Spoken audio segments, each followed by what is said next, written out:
Good morning, Internet, and welcome back to the reading of the Master Listological Fallacies with Bryce Barnett and Alan Muliger. And today we're starting off with a big one that is very, very popularly used, and that is number 57, gaslighting. And I think Alan is excited for this one. I am. It's a potent one, and I've also been I have gaslit very much in my life. So this is going to be a vulnerable one to dive into, um, and potent. So I'm excited about it. Do you want me to get right into it? All right, let's do it. Number 57, gaslighting. A recently prominent vicious fallacy of logic, denying or invalidating a person's own knowledge and experiences by deliberately twisting or distorting known facts, memories, scenes, events, and evidence in order to disorient a vulnerable opponent and to make him or her doubt his or her sanity. Example, who are you going to believe, me or your own eyes? Or you claim you found me in bed with her. Think again. You're crazy. You're serious. You seriously need a shrink.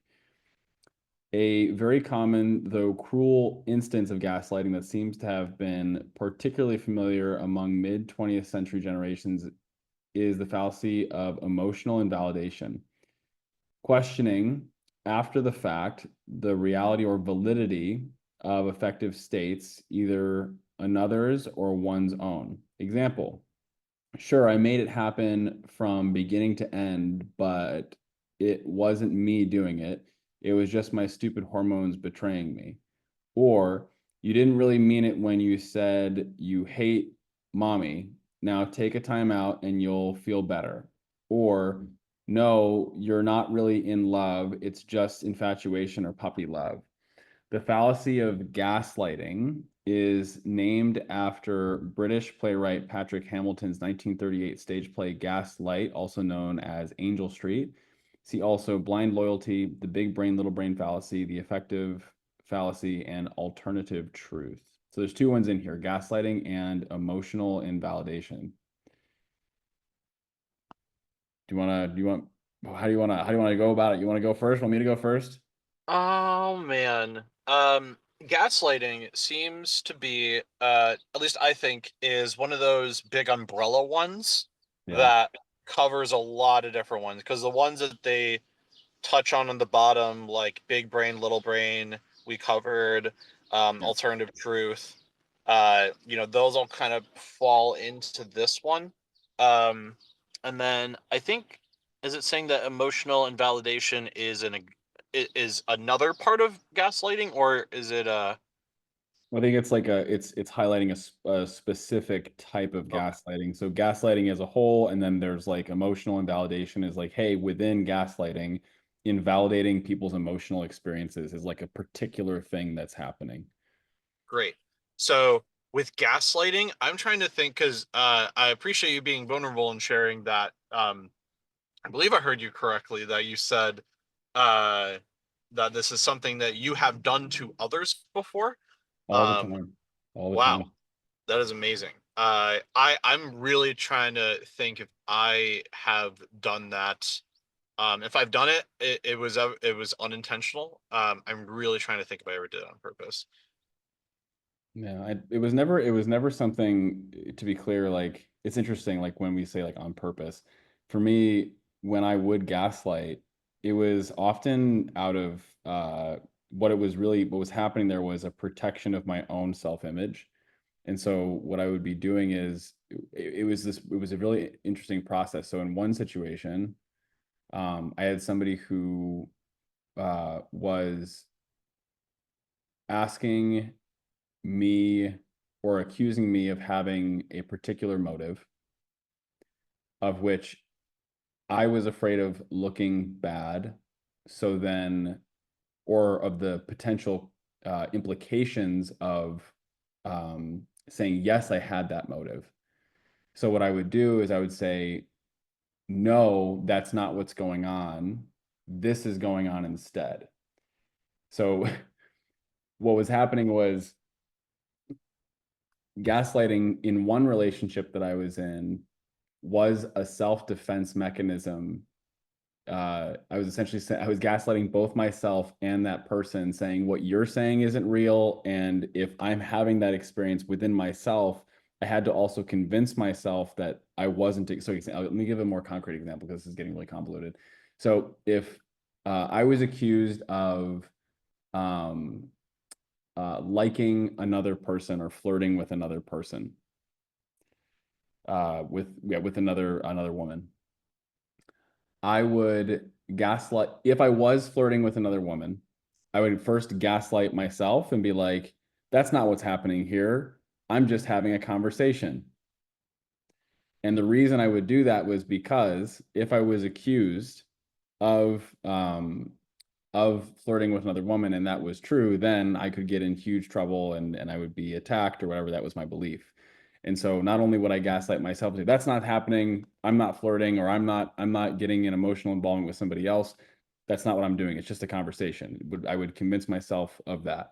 And then I would also, once having convinced myself of that, then convince the other person who is having an authentic experience of me flirting with somebody else and being like, this is what you're doing. And I say, nope, that's not what I'm doing. It's not what's happening. You're crazy. And that person, and I wouldn't say you're crazy, but what I would say was what you are identifying as flirting is not flirting, thus completely invalidating what they were experiencing. Now, looking back, the issue with that particular relationship was that both parties were using violent communication. Both parties were not communicating effectively. What would have been more effective in that situation was my partner saying, "Hey, I am getting the feeling that I'm feeling insecure or I'm feeling unsafe when you communicate with other women.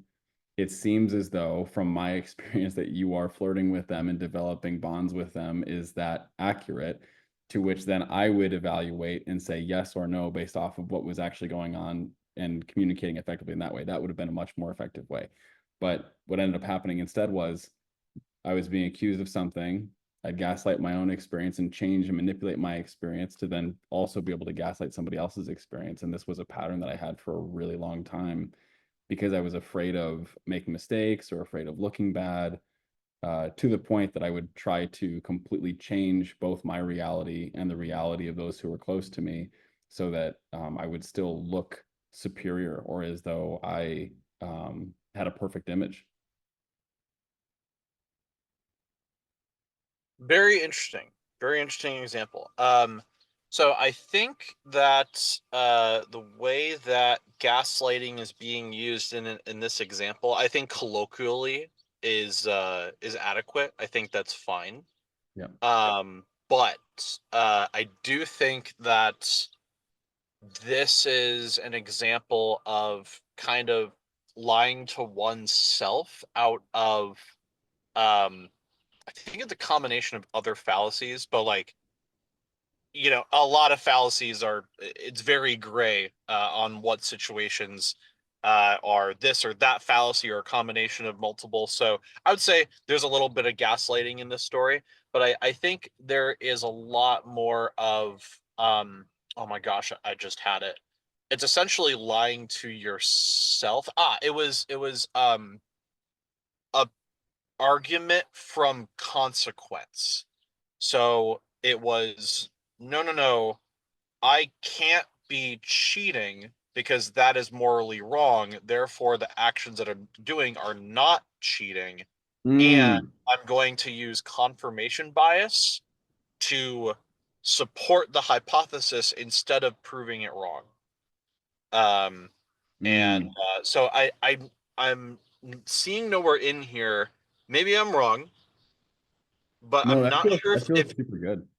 okay, but I'm not sure if gaslighting yourself is like a thing. Like colloquially speaking, sure, but Yeah, like no, but what you're saying feels a lot more, it feels a lot more precise and accurate because I think what's happening in this situation is I'm equivocating because I'm like looking at this yeah, one thing and I'm blank. It's easier to just like to there's a concept in psychology called generalization where you take one rule and you just generalize it across the board. And so it was easier for me to generalize gaslighting and throw that out on the whole thing rather than to like put the individual pieces together. I like what you're saying more. So if I'm understanding it was on my internal experience, it was uh Appeal to uh consequence. yes, No, excuse me. Argument from consequence. Appeal to consequence is the opposite. yep, Uh, argument from consequence, and then there was a second one that you said. Confirmation bias. Balloons. Argument from consequence, confirmation bias was what I was doing within myself. And then the act of saying that's someone saying you're flirting and me saying no, I'm not. That's not happening. What you're experiencing is wrong. That's the gaslighting. So from Yeah, that, so I like that. that part is. That feels a lot more accurate. So yes, this in that frame, I think that's a perfect depiction of what was actually going on. I appreciate God, the balloons twice. It's a perfect depiction of what was going on in my experience. So I appreciate your breakdown of that. But either way, gaslighting was 100% a part of what I was doing too. I had in two relationships, I was doing that for a really long time to multiple partners. Yeah, this one is one of those that are very popular, colloquially known, and I do think that some people are using it incorrectly. And I think for your example, there is some gaslighting in there. But what I was gonna say is simply calling someone crazy almost always is gaslighting, but the example where it isn't is when they actually are.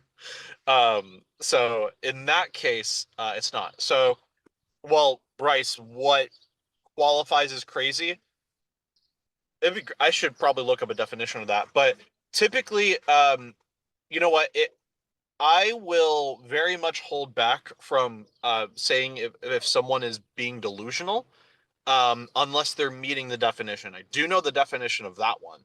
The definition of delusional is it's actually almost the same definition as faith, but it is essentially withholding a belief and seeing evidence to the contrary, and then denying all evidence to the contrary to keep upholding the belief. If you're doing that, that is the definition of delusional. So oftentimes, if I'm in a conversation with somebody that they uh, are holding an opinion that is objectively false, and also they feel very passionate about it, I will ask them, "Hey, if you were to see evidence contrary to what you believe, would you change your mind? Yes or no?" Um, and most of the time, they do say no.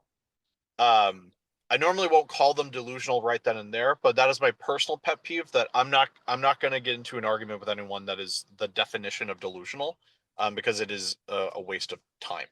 Yeah. They won't change their mind regardless of how much evidence is stacked against it, because they've already Yeah. decided. Well, yeah, and what you may be able to say in that situation is instead of saying you are delusional, you could also say that argument is delusional and then define delusion such that it's not Right. identified with them and they'd be more open to what you're saying. A lot of the times people they're okay with like if you can separate their behaviors from their identity, they're usually okay talking about it. But if all of a sudden if they connect their behaviors or their choices to their identity, at that point, if those two things are connected and you critique their choices, you're also critique balloons. You're also critiquing their identity. And that's where like the breakdown really starts to occur because people hate their identities being critiqued. Yeah, there is another way to say it where you don't have to say the word delusional, but you could say, okay, what's important to realize is that if you are wrong, you would never know. Oh, that's good. That's good. And Hmm. that is the opposite of science, where science is you have a proposal, a hypothesis, and you are attempting to trying to prove it wrong as much as you possibly can. If you fail to do so, then you have to say it's probably has a point. It's probably a thing. Um, yeah. So, anyways, I love the way you think, man. You've got such a beautiful mind. I appreciate it. Thank you. You too. So I do want to say, just in the same way that calling someone stupid is not automatically an ad hominem, saying that someone is delusional could be accurate if they meet the definition that is technically correct. In the case of ad hominem, if you say you're stupid, therefore you're wrong, that is ad hominem. But if you are saying you are wrong and also you're stupid, that's totally fine. Um, that that is not a fallacy. So back to gaslighting. Um, I this has been done to me for sure. I think maybe this has been a practice I've done most of my life, but I think Alan knows me long enough to know that I always play the devil's advocate, even if it's against my own interest. Um, I will like always second guess, like, okay, I think this is the case, but also here's a reason why it might not be the case. And so if somebody's on the other side of that and they're like, yeah, here's reasons why you're wrong, I am more likely to believe them because I don't know. I feel like I have this preference of trying to see if I'm wrong as much as possible, which is technically what you're supposed to do in science. But I think I do overstep that sometimes. Um, so and then yeah, that's all I have to say about gaslighting. And then emotional invalidation. I'm having a little hard time trying to hone in on exactly what this one is. Yeah, to me, I'm finding it to be really interesting. Like an example is, no, you're not really in love. It's just infatuation or puppy love. This one's really, I think this is super complicated. Because there is a difference between love and infatuation. There is a difference between love and puppy love. Um, so I'm reading that and I'm like, oh well, but okay, I understand what's happening there. What's happening is that someone is claiming to have an emotional experience, and rather than validating the emotional experience and being in exploration and understanding and curiosity around their emotional experience, I think what it's really saying is it's specifically honing in on someone voicing their emotional experience of something, and then the response that is given to them is an immediate invalidation of that emotional experience without investigation or curiosity is what I think is yeah, I believe that's what this is actually talking about. It's specifically the act of being like, nope, your emotions are incorrect and here's why, versus being curious and investigating. When it comes to this one, emotions are very extremely subjective by nature. There is while there is technically an objective way for it to be measured, we're not like hooking up everyone's brains all the time to figure out exactly how everyone's emotional chemical balance is to figure out exactly the emotion. So you kind of just have to take people's word for it. And so it's like, yeah, I would definitely see where, like, if a parent is telling a kid, oh no, you're not actually in love, that's puppy love. Well, Yeah. that is gaslighting, because you don't know what the kid feels. It's the same fucking chemical, bitch. Like, just because the person's younger doesn't mean it's invalid. It's invalid love. Oh, it's just puppy love. The fuck does that even mean? Um, I can tell you feel a certain way about it. I was told that when I had a crush on someone when I was in second grade, and I'm like, so it doesn't count?